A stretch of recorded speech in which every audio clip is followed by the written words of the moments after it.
Wi-Fi and the network devices are the topics that come under the computer networks. Understanding about these Wi-Fi and network devices will be very helpful for the students of computer science engineering and also for the students who are preparing for the GATE examination. Wi-Fi. All of you are familiar with the term Wi-Fi. So what is Wi-Fi?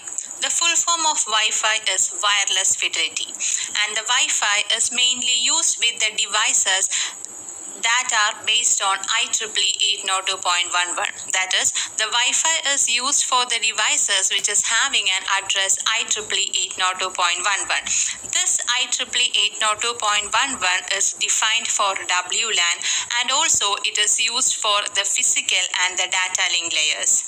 And the WLAN means that the Wi-Fi devices, when they are getting connected with the internet, then it is forming a WLAN network. In short, Wi-Fi devices plus internet will be forming the WLAN. And this WLAN is having an access point in the case of Wi-Fi.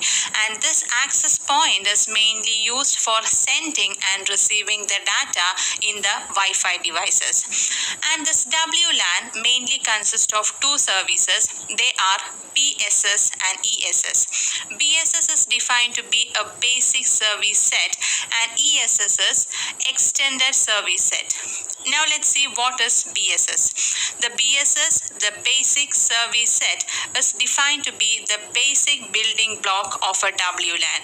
The BSS consists of a wireless mobile station along with the access point. And this access point in the BSS is an optional one. So when we are using BSS along with access point, it is called an infrastructure network.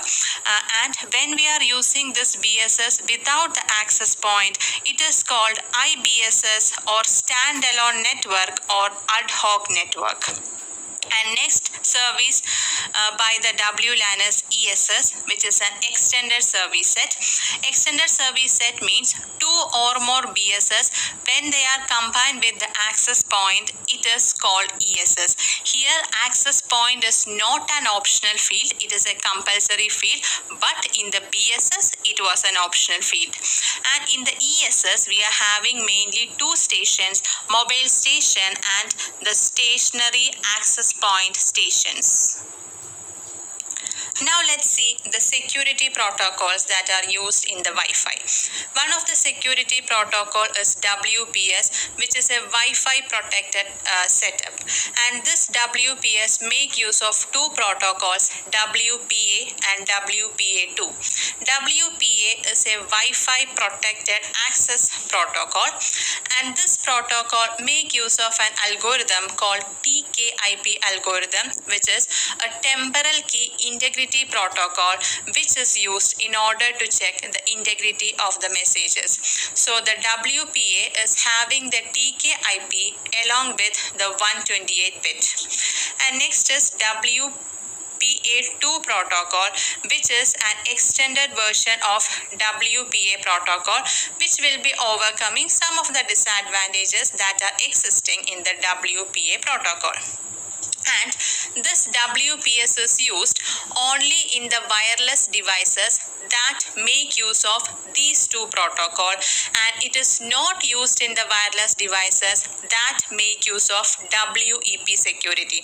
That is, the wireless devices are of two types: the wireless devices that make use of WEP security and wireless devices that make use of WPA and WPA2 security. So this WPS is used only in the wireless devices that make use of WPA and WPA2 protocols.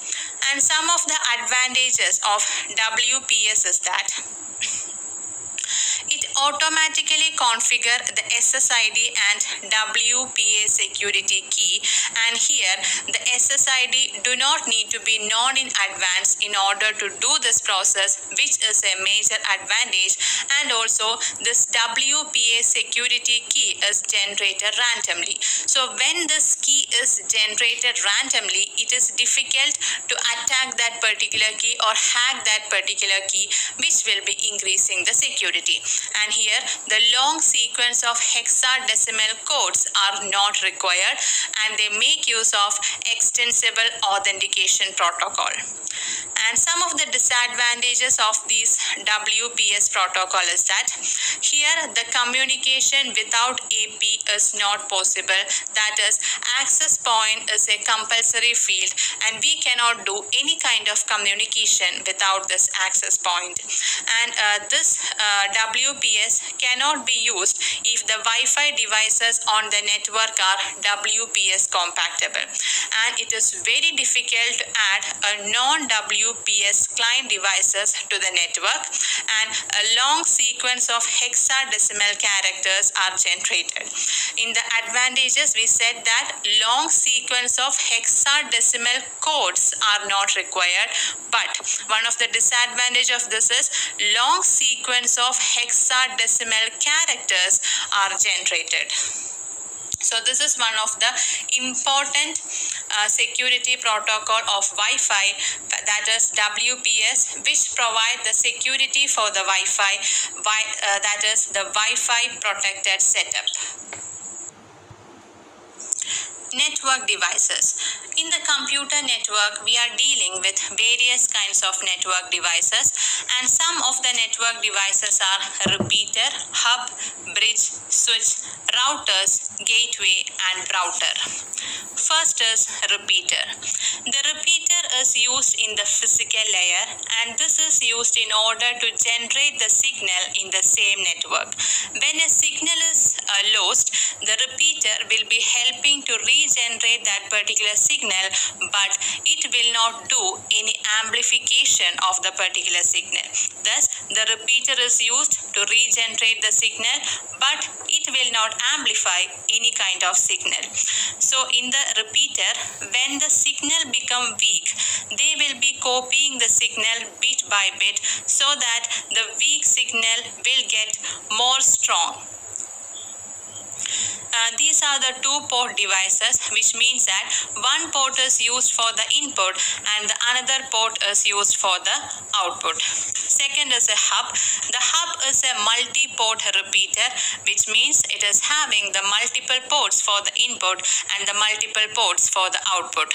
Here, the multiple wires from the different branches are used in order to transmit the packets between the network, and the data that it taken from the input is not filtered. It will not filter the data that they are transmitting, and they are having no intelligence in order to find the best path so that it is having the least efficiency. There are mainly two types of hub, active hub and the passive hub. The active hub is having their own power, and they mainly behave as a repeater and as well as a wiring center, and it is used in order to extend the maximum distance between the node, and it will be providing the cleaning and the boosting of the data that they are transmitting. The passive hub. Passive hub is not having their own power. They will be collecting the wiring power from the node and the supply power from the active hub. Here, there is no cleaning and the boosting as of the data as we are done in the active hub, and it will not extend the distance between the node.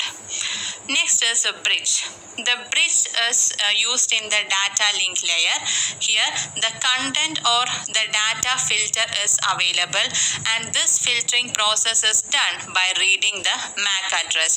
And the bridge is mainly used for connecting the two LAN, and the bridge is also a two-port device similar to that of the repeater. That means it is having a single port for the input and the single port for the output. There are mainly two types of bridge: transparent bridge and single routing bridge. Transparent bridge means that the bridge existence are not known in the transparent bridge, and the two purposes for which we use a transparent bridge are bridge forwarding and bridge learning. The next is the source routing bridge. The source routing bridge means that the routing by the source, and here the mainly the routing operation is performed, and this is done with the help of a frame. Next is switch. Switch is a multi-port bridge with a buffer. Multi-port means that it is having a multiple ports for the input as well as for the output, somewhat similar to that of hub. It is having the large number of port. So when the number of port increases, it will be increasing the efficiency and will be decreasing the traffic. And the switch is used in the DLL, that is in the data link layer, and the switch will be forwarding those packets that are having none of the errors. The packets with errors will be discarded by the switches, and the packets with no errors will be forwarded by the switches. And here the switches is helpful in order to divide the collision domain, but the switches cannot divide the broadcast domain. Next is the routers. The routers are also similar to the switches. So what routers do is they will be routing the data packets based on the IP address. Routing means that it will be providing a path for a particular data in order to send from a client to the server and vice versa. And here both LAN and the WAN together combine to form a router. In the case of router, the routers are having the capacity to divide the broadcast domain but not having the capacity to divide the collision domain, which is opposite to that of switch. In the switch, it is having the capacity to divide collision domain but not broadcast domain. In the case of router, just opposite. It is having the capacity to divide the broadcast domain but not the collision domain. Next is the gateway. The gateway is used for connecting the two networks of the different system. So here, the gateway mainly act as a messenger that is used for transmitting the messages between the network of the different system, which is a task of a messenger.